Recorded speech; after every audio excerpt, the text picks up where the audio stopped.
How are you? Hey, good morning. Good to see you. Good to see you too. So, are you well? Oh, yeah, I'm good. Good. Every time we meet, Yeah.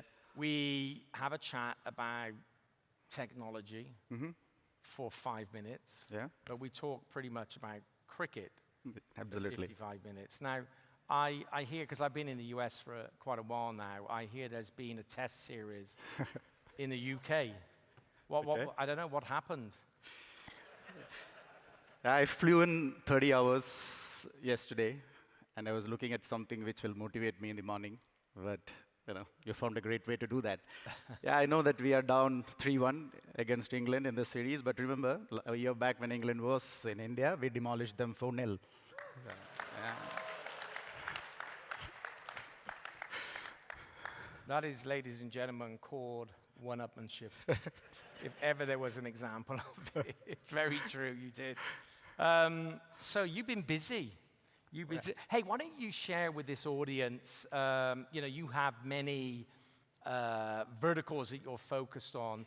Tell us about some of the brick and mortar companies that you work with that are using technology to not only move ahead of their competition, but in some cases survive.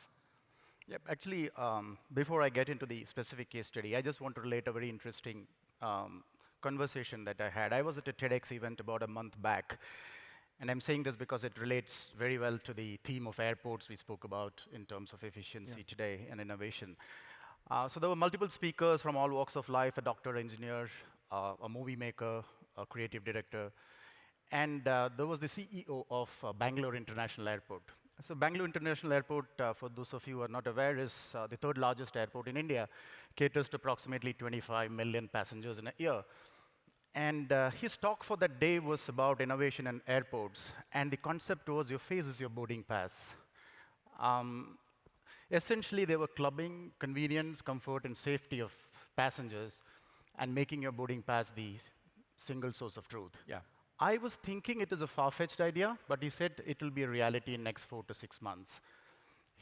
He was actually speaking about a whole host of other innovations they're trying to do in terms of the new terminal. And when I looked at it, they were taking inputs from passengers, institutions, and they're even doing hackathons with the leading design schools in the world to get ideas. So to a large extent, this is all about digital, applying the design thinking principles, desirability, feasibility, and viability, and how do you explode into the market in the digital space. While this is something which all of us can relate to, I also experienced a video of Dolce & Gabbana, and that's very, very fascinating because the future we all thought is there is already here. I just want to share that with the audience. Great.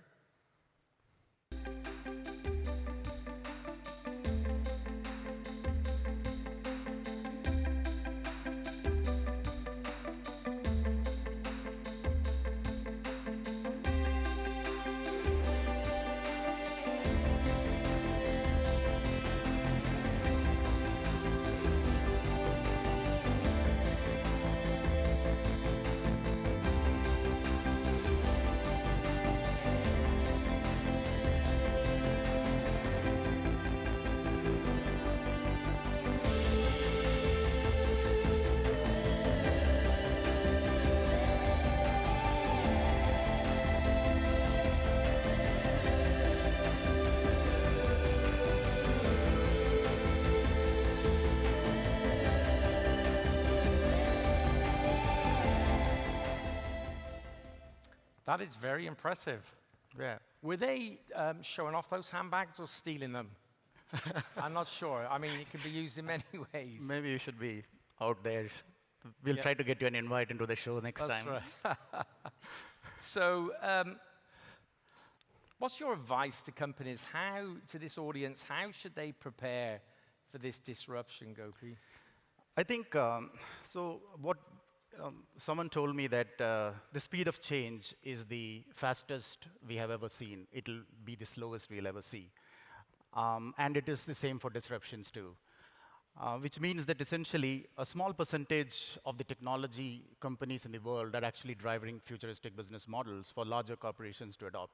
So how do we make it successful? In our belief in Infosys, this is something we have been doing. We take it as the two elements of it. One is about energizing your core. There were many speakers before me who spoke about it in different forms. But there are two purposeful areas in which you can energize the core. One is about making sure that your back-end systems are integrated, handshakes are good. You bring in elements of automation and AI into the mix. And then you try to reach better into your consumer base through the application of APIs and microservices. The second part, which I think organizations tend to miss out, is about refactoring yourself. When I say refactoring, it's not just about skill. It's about repurposing an individual for the future. And that means that you need to build the creative confidence, you need to give the exposure into multiple things that is happening in the world to individuals so that the ideation becomes more purposeful. Right? So the digital purposeful ideation and agility in execution is the key in terms of energizing the core. The second element, once you energize the core, the second element of it would be how do you scale agile digital? So at Infosys as an organization, we've kind of defined it under a digital pentagon, because digital is such a huge word. So just to simplify things, we have kept it under a digital pentagon, which is 5 elements we have defined there. All the services fall into these elements of the digital pentagon, which is about accelerate, which is about assurance, about the security aspects of it, which is about experience, amplifying the experience, insights, and finally about innovation. How we do this, it's very interesting. Sometimes you encounter organizations which you think are pioneers in the digital space, but you still have an opportunity there. And case in point is one of the large consumer electronics companies. We work with pioneers in digital. They wanted to enter into the India market. And interestingly, it's a very different market because there's a large consumer base, but there are small stores which sell the products. And there's a lot of non-banking financial institutions which actually gives the retail loans. Now, these are not integrated. So you and me walk into the store, and if I want a loan, I don't get the product on the same day. Yeah. So we have actually helped them in defining a platform, in integrating this. Walk into the store, you need a retail loan, you get the product out. So this is a company which we all think is pioneers in digital disruption, but you can still allow them to navigate within the pentagon. Yeah. Other example I can think of is, insurance industry is one of those industries which is disrupted by the technology, the changes that is happening in the technology. What we have done is we have actually energized the core, like I explained earlier, brought in automation, made the handshakes and the backend systems much better. And now we are helping them into telematics and sensor-based dynamic insurance premium methods and stuff like that. So you're actually having someone who is outside the pentagon, energize the core, and bring them into the pentagon in terms of digitization. So once you do that, you do digitization like that, what happens is your digital journey will not be just a user experience journey. It actually changes to become more purposeful in terms of what you want to do to the business. Very good.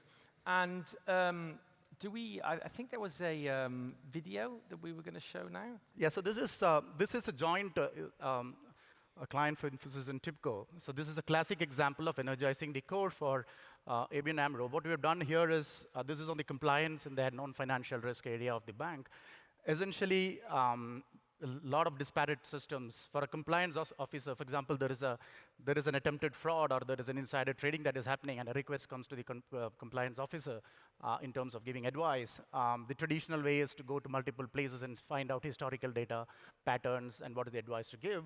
I think the technology has brought in, energized the core. What we have done is we have brought in elements of all the systems together, integrated it better, so that the analytics is there. You can give consistent decisions which are compliant. Efficiency is higher, and agility in execution is better. Beautiful. Better than me, it's better to hear the client themselves speak. So let's play the video. OK, very good.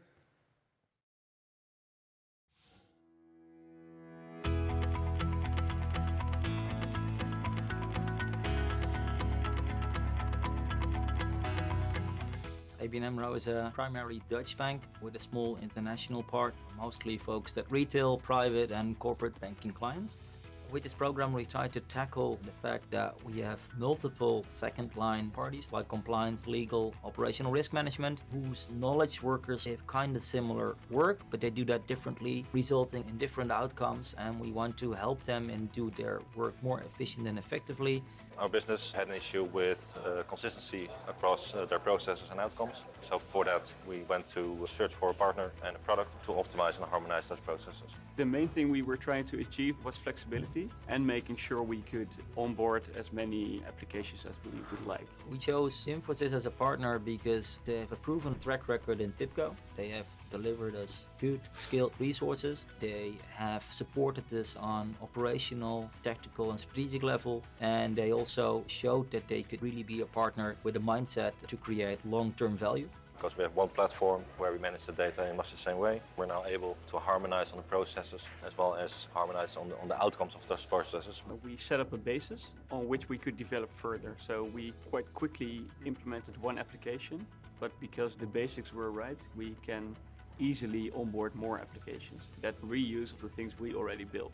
If it wasn't for our Infosys colleagues that joined in this project, we would never have gotten live in the time span that we got it live. And also in the design phase, they challenged us to make sure that we thought of the right things. We can have a vision, but our vision isn't necessarily the right one. So Infosys really came up with people that challenged us in, okay, but this is how we can do it.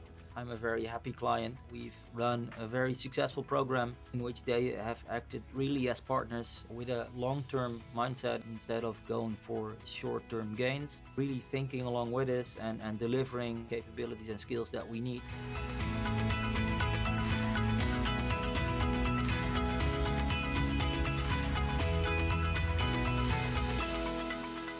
It's a great video.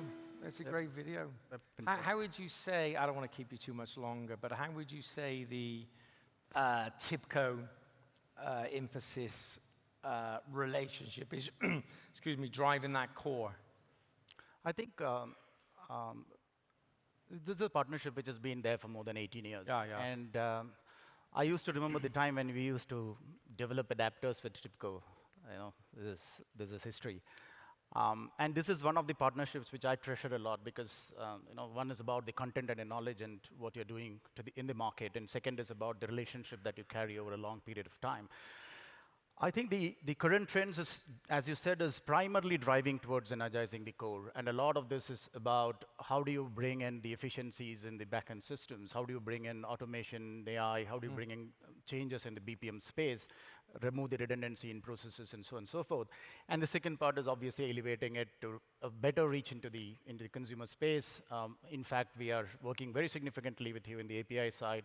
We have some open APIs that is created very specific to the domains and the industry verticals.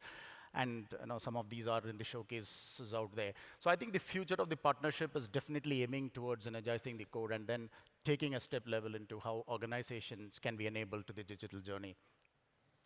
Very good. Thank you for that. And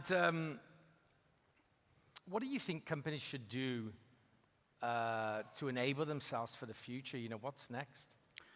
So I think the basic purpose, as I explained, is about every organization should think about energizing themselves in their systems, in their business process, backend systems, so on and so forth, repurposing individuals, and in terms of identifying purposeful digital journey. But I want to leave with three things which I believe is very valuable. One is about if you think that some of these are futuristic and you're skeptical about taking a leap into the digital era, I think you should leave the skepticism here in Vegas, right? The second is we all need to repurpose ourselves. And what I am saying that is I take in a huge amount of people from the schools, different schools, engineering-based schools, design schools, and the kind of knowledge and the speed at which they are grasping things is much superior to what I used to do when I joined this industry. So I sometimes think that they are the people who are already in a moving train, and we have to keep running to catch up. So as individuals, I think there's a lot of repurposing that we have to do in terms of our skill competency and in terms of our creative areas. The third is your organization structure. You need to have very nimble and agile organization structure. Yeah. I have a friend and a mentor, a gentleman who used to be a creative director in one of the leading ad agencies. And he left that job to pursue his passion in music. And then he has also created a jazz band. He also is the CEO of a company called Brand Music, which the concept is amplifying your brand through music. Now, in one of my conversations, and we were talking about digital, so he said, Gopi, you are a predominantly left-brained individual. You're analytical, you're an engineer, so on and so forth. And I am the right-brain person, right? I'm creative. I take some abstract ideas and make sense of it. The past was, these were parallel tracks. Digital to me means the confluence of these two. Sure. Makes sense. And he also went on to add, saying that the traditional organization is like the Western orchestra, right? You have a music conductor and you have all the people playing the different instruments around. The conductor knows everything, but the people have their script. They run by the script. Yeah. He says the conductor is the CEO of an organization, whereas the current organization should be more like the jazz band. You will have a leader, but the leader is more to give a sense of direction and ideas, whereas the execution is more collaborative and collective leadership. You have to innovate, you have to improvise on the way, and others have to adapt to the changes. So I thought it was a very powerful message that organizations need to change to make themselves more nimble, more creative, more adaptable, and more innovative, as probably the jazz band. Very good analogy. I like it. I've not heard that before. Okay, so look, we thank you for your sponsorship. We thank you for your thoughts, and you truly are, and your organization are thought leaders. As you say, we've had a long partnership for coming up to 20 years, and let's hope that that goes on for the next 20 years. But thanks so much. Thank you so much, Steve. Thank you. And my time will come on the cricket field. Take care.